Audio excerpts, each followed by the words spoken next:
ओम नमः शिवाय। मेरे शिव चैनल पर आप सबका स्वागत है। सबसे पहले तो आप सभी शिव भक्तों के चरणों में मेरा प्रणाम। बात करते हैं महाबिल्व के बारे में। महाबिल्व क्या है? 5 पत्तों से अधिक जितने भी बिलपत्र होते हैं वो सब महाबिल्व की श्रेणी में आते हैं। वैसे तो किसी नॉर्मल वृक्ष पर भी आप 5 पत्ती या 4 पत्ती का बिलपत्र प्राप्त कर सकते हैं, बहुत विरले होते हैं। 1-2 ही पत्ता आपको पूरे पेड़ पे प्राप्त होगा, किंतु ये सामान्य वृक्ष में महाबिल्व उत्पन्न होने की स्थिति है। किंतु महाबिल्व वृक्ष क्या है? महाबिल्व वृक्ष पूरा ही अलग होता है। इस पे पूरे पत्ते 5 से अधिक संख्या में उगते हैं। जैसे ये 3 पत्र की शेप है, इसके जगह यहाँ पर 5 से अधिक पत्ते ही ये हर एक पत्ती में होंगे, वो महाबिल्व है।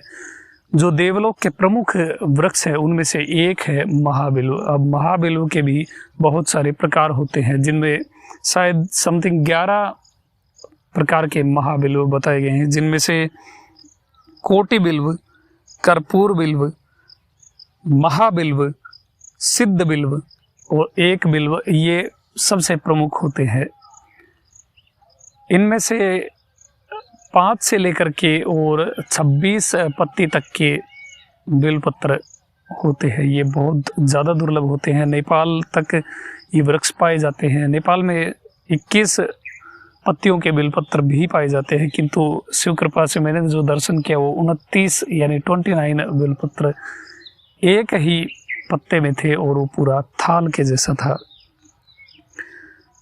ऐसा माना जाता है कि बिल्वपत्र का केवल और केवल जो महाबिल्व वृक्ष होता है उसका दर्शन मात्र ही आपके सारे पापों को भस्म कर देता है।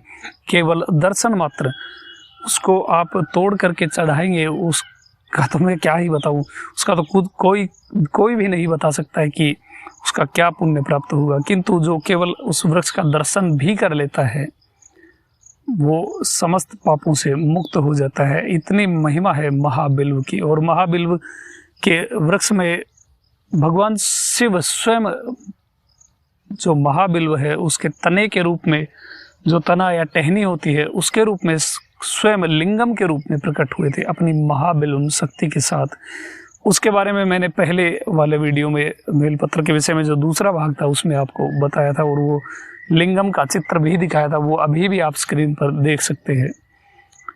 स्वयं महाबिल्व वृक्ष की टहनी के रूप में लिंग की जो शेप है उस रूप में भगवान प्रकट हुए हैं। तो सोचिए कितनी महत्ता है महाबिल्व की। ऐसा माना जाता है जिस किसी ने भी एक बार भी यदि महाबिल्व का एक पत्र भी शिवलिंग पर अर्पित कर दिया है तो उसकी टिकट पक्की हो गई है कैलाश के लिए, यानी वो शिवलोक में अवश्य ही जाएगा, चाहे वो कुछ भी करे। तो एक महाबिल्व पत्र का एक पत्ता आपके लिए टिकट है कैलाश पर्वत की।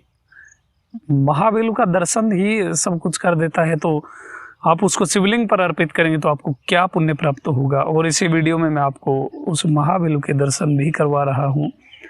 वीडियो पूरा देखिएगा, कुछ भी स्किप मत करिए, बहुत सारी इन्फॉर्मेशन है। ऐसा माना जाता है कि महाबिल्व वृक्ष इतना पवित्र होता है कि उसको घर में नहीं लगाया जाता है। उसको शिवालय में बहुत संरक्षण में, बहुत देख रेख में, या किसी सिद्ध महात्मा जो शिव भक्त हुए, जो महात्मा शिव भक्त हुए उनकी समाधि, जो जीवंत समाधि होती है, उनके आसपास ही लगाया जाता है, या किसी बड़े शिवालय में जहाँ उसकी पूरी देख रेख हो सके। महाबिल्व पत्र का जो पत्ता होता है वो कभी भी निर्माल्य में यूज नहीं होता है। उसको आप चाहे वो सूख भी जाए तो आप कितनी बार भी उसको साफ करके, यदि कुछ उस पर नहीं लगा है तो आप कितनी बार भी उसको आप शिवलिंग पर अर्पित कर सकते हैं। चाहे वो सूख जाए तब भी महाबिल्व पत्र को आप शिवलिंग पर अर्पित कर सकते हैं।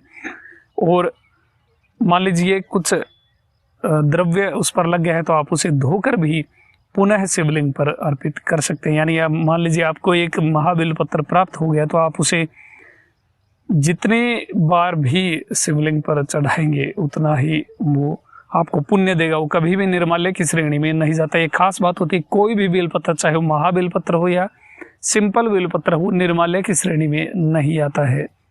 जब आपको उसको यूज नहीं करना होता है तब आपको उसे किसी कुएं में छोड़ना होता है या बहते हुए जल में छोड़ना होता है।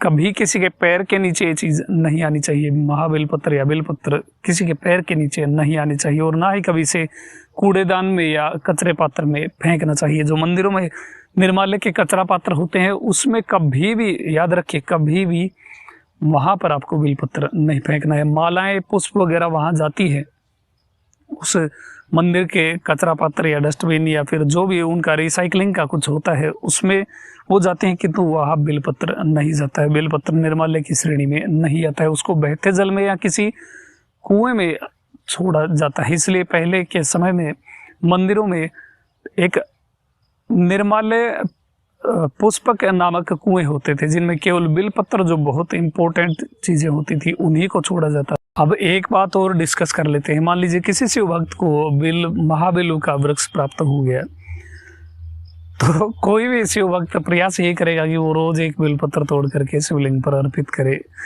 देखिए, ऐसा नहीं है। महाबिलपत्र नॉर्मल बिलपत्र नहीं होता है, महाबिलपत्र होता है विश्व के कल्याण के लिए। इसलिए अति आवश्यक ना होना जब तक कभी भी महाबिलपत्र का पत्ता तोड़ करके अर्पित नहीं करना चाहिए। उसको पेड़ पर ही छोड़ देना बेटर होता है और वही कल्याणकारी होता है।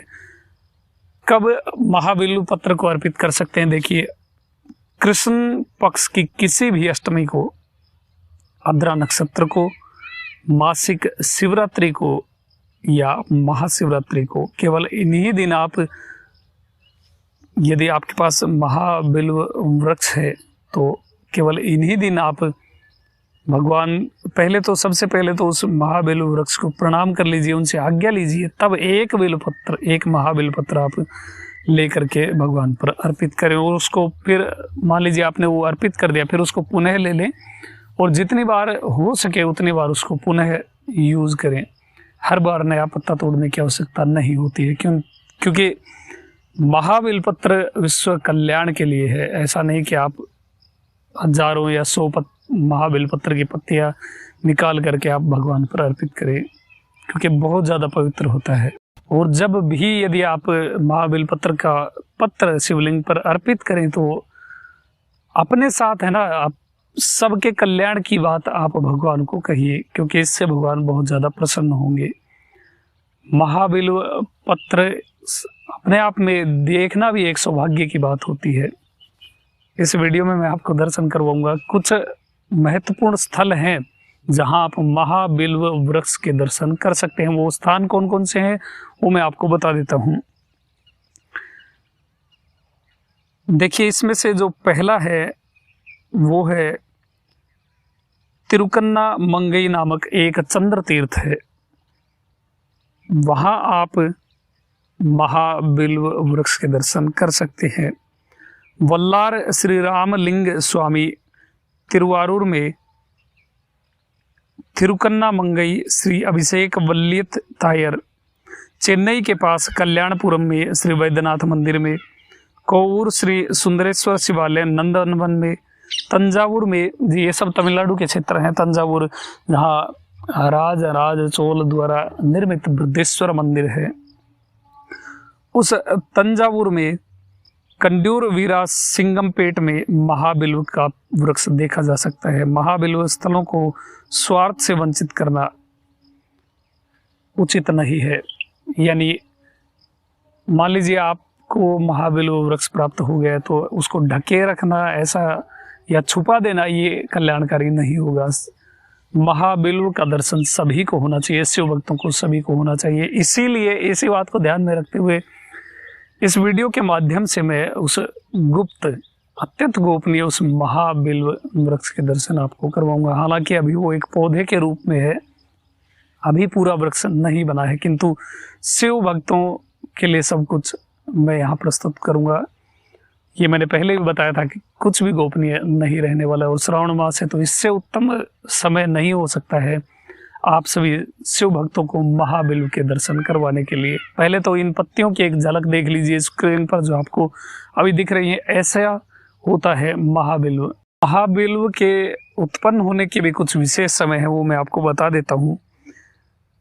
भगवान नटराज का जो नाट्य होता है उसमें उत्तरा नक्षत्र के दिन 12 काल जैसे अभिजीत मुहूर्त, ब्रह्म मुहूर्त, कोथुल्य लग्न के समय में प्रत्येक बिल्वपत्र के रूप में महाबिल्व वृक्ष उत्पन्न होता है। ये बहुत विशेष समय होते हैं जब बिल्व वृक्ष की उत्पत्ति होती है। ये शुभ लग्नों में, शुभ समय में ही बिल्व वृक्ष उत्पन्न होता है। ये सब गुप्त तथ्य हमें चिदंबरम रहस्य नामक पुस्तक में प्राप्त होते हैं। और ऐसा माना जाता है कि महाबिल्व वृक्ष के पत्ती के जो दल होते हैं, मान लीजिए 12 दल हैं, तो उन 12 दलों में शिव लहरी के नाम अंकित होते हैं। इतना ज्यादा पवित्र महाबिल्व होता है। तो चलिए दर्शन कराते हैं आपको महाबिल्व के।